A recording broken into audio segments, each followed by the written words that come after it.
नमस्ते। BEd second year अपना जो सब्जेक्ट है शैक्षिक प्रबंधन तथा समावेशी विद्यालय का निर्माण, पेपर अपना थर्ड है। इसके अंतर्गत जो आज का अपना जो टॉपिक है पाठ्य सरगामी क्रिया है, उसके बारे में अपन अध्ययन करेंगे। पाठ्य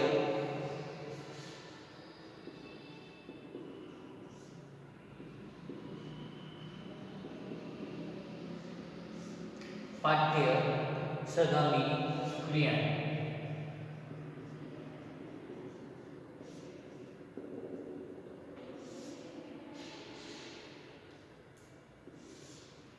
पाठ्य सरगामी क्रियाएं क्या होती है उसके बारे में अपन अध्ययन करेंगे। जैसा कि जो पाठ्यक्रम सरगामी क्रिया के माध्यम से वे चीज़ों का प्रयोग करना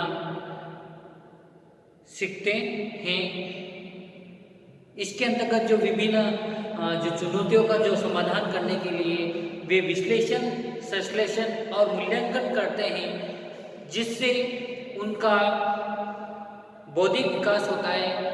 और जो पाठ्य सरगामी क्रियाओं के अंतर्गत बच्चे सामूहिक कार्यों के लिए मूल्यों को सीखते हैं, क्योंकि वे एक साथ मिलकर कार्य करते हैं।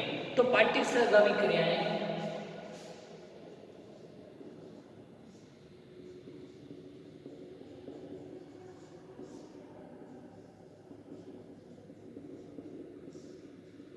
पाठ्य सरगामी क्रियाओं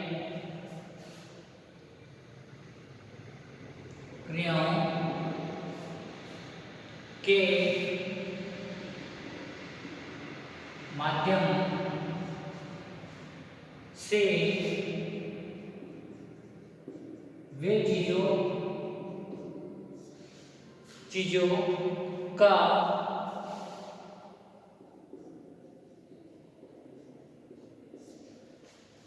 प्रयोग करना सीखते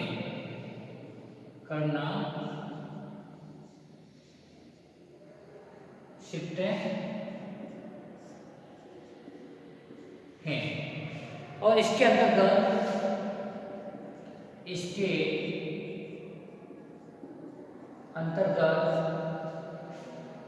विभिन्न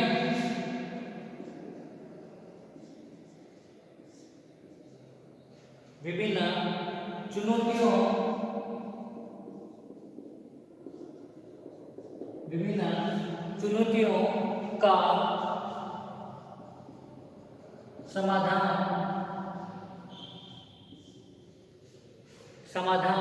करने के लिए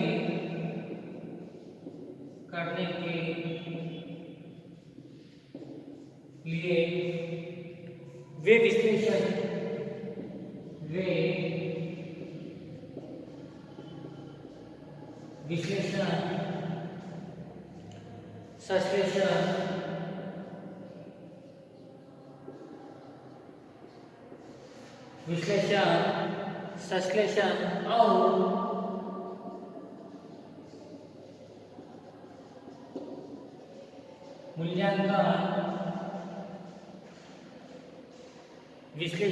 संश्लेषण, और मूल्यांकन,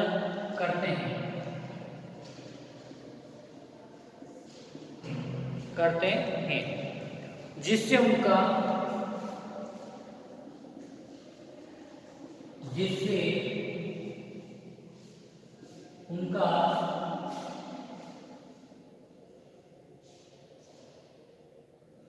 बौद्धिक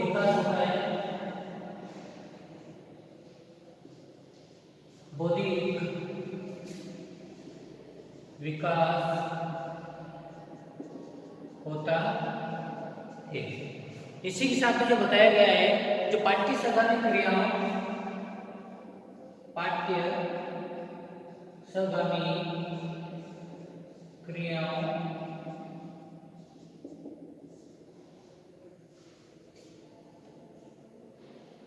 के अंतर्गत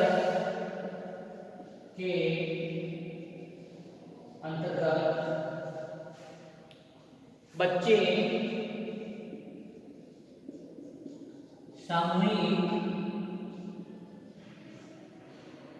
सामूहिक कार्यों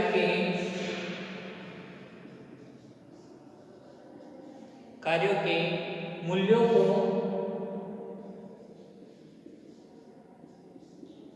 को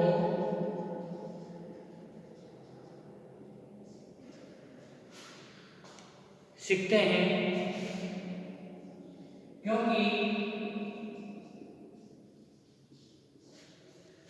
क्योंकि वे एक साथ मिलकर कार्य करते हैं,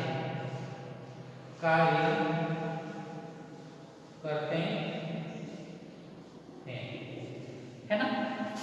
क्या बताया गया है, जो पाठ्य सागामी जो क्रिया है उसके अंतर्गत जो बताया गया है, जो पाठ्य सागामी क्रियाओं के माध्यम से वे चीजों का प्रयोग करना सीखते हैं और इसके अंतर्गत जो विभिन्न जो चुनौतियां होती है का समाधान करने के लिए वे विश्लेषण, संश्लेषण और जो मूल्यांकन करते हैं, जिससे उनका जो बौद्धिक विकास होता है।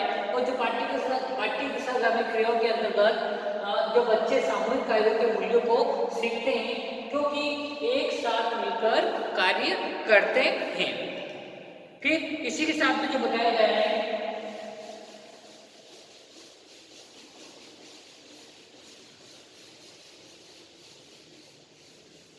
जो पाठ्य सागामी जो क्रिया है उसकी जो हम क्रियाओं की जो अवधारणा को हम दो भागों में बांट सकते हैं। इसमें जो पहला जो भाग है, इसी के यहाँ दो भाग है, उसमें जो पहला भाग है प्राचीन अवधारणा,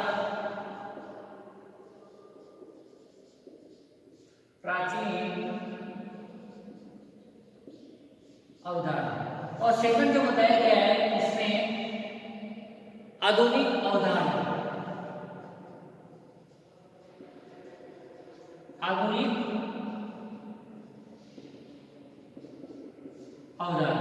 है ना।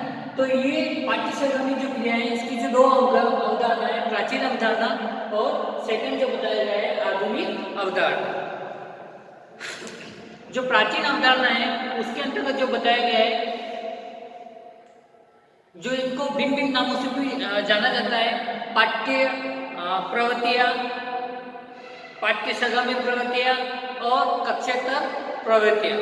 तो इसके अंतर्गत जो कुछ समय पूर्व जो शिक्षा से तात्पर्य केवल पढ़ना, लिखना तथा गणित संबंधी ज्ञान से था, और जो छात्रों को अधिक से अधिक जो विषयगत ज्ञान प्रदान करने पर बल दिया जाता था, और शिक्षा के जो व्यक्तित्व का जो सर्वांगीण विकास नहीं करता था, और इस प्रकार शिक्षा अत्यंत संकुचित, स्किल और अव्यावहारिक थी।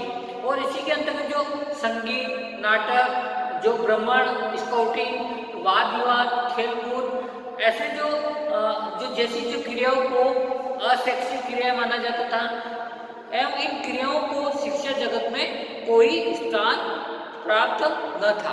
फिर इसी के साथ में जो बताया गया है, तो इस प्रकार के जो परीक्षा बोर्ड अथवा जो विश्वविद्यालय द्वारा जो निर्दिष्ट प्रवृत्तियों को पाठ्य प्रवृत्तियां कहा जाता था, और उनको ही परीक्षा में सम्मिलित किया जाता था। और अन्य जो प्रवृत्तियां थी जिनके द्वारा शिक्षार्थी जो शारीरिक, मानसिक और जो सामाजिक एवं संवेदनात्मक विकास होना था, और विद्यालय का उनका आयोजन तो करता था, परंतु उनकी जो उपलब्धियों का प्रभाव परीक्षा पर नहीं पड़ता था। अतः ये जो क्रियाएं पाठ्येतर क्रियाएं या प्रावर्तिक क्रियाएं के नाम से भी जाना जाता था। तो ये प्राचीन अवधारणा है। फिर आता है अपना सेकंड आधुनिक अवधारणा।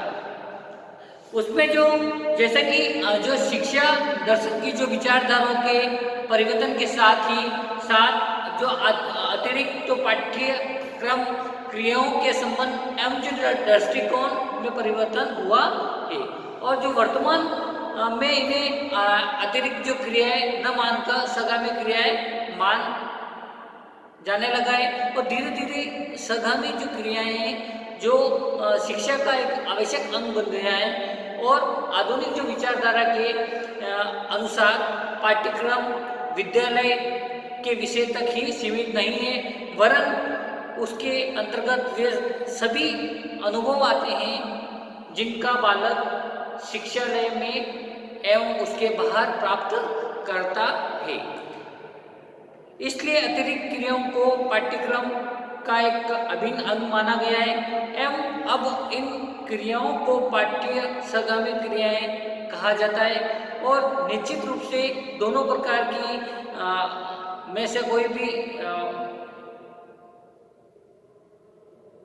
क्रियाएं कहा जाता है, जो पाठ्येतर क्रियाएं या पाठ्य सगामी क्रियाएं। और इसी के साथ में जो बताया गया है, जैसा कि जो आज की जो शिक्षार्थी विद्यार्थी के लिए पाठ्य प्रवृत्तियां या पाठ्येतर प्रवृत्तियां दोनों समान महत्व देते हैं और वे विद्यार्थियों के कक्षा और कक्षा के बाहर के व्यवहार, पाठ्य पुस्तक, पाठ्य वस्तु एवं जो पाठ्येतर क्रियाओं को उपलब्धियों को शाला समुदाय के नागरिक को व्यवहार के रूप में देखते हैं। और उनका मानना है कि विद्यार्थियों को जनतंत्रीय जीवन की जो यथार्थ शिक्षा प्रदान करना और पाठ्येतर शिक्षा क्रियाओं का द्वारा ही संभव है। इसलिए अतः इन प्रवृत्तियों को वे पाठ्य प्रवृत्तियों का आवश्यक एवं अभिन्न अंग स्वीकार करते हैं। इसीलिए पाठ्य जो संगामी क्रियाएं हैं उसके प्राचीन और आधुनिक अवधारणा के अंतर्गत बताया गया है। इसलिए इन विशेष प्रयोग सीखते हैं। पाठ्य संगामी क्रिया के बारे में आज इतना ही काफ़ी है कक्षा को व्यवस्थित बनाने के लिए। और ध्यान से सुनने के लिए आपको बहुत बहुत धन्यवाद।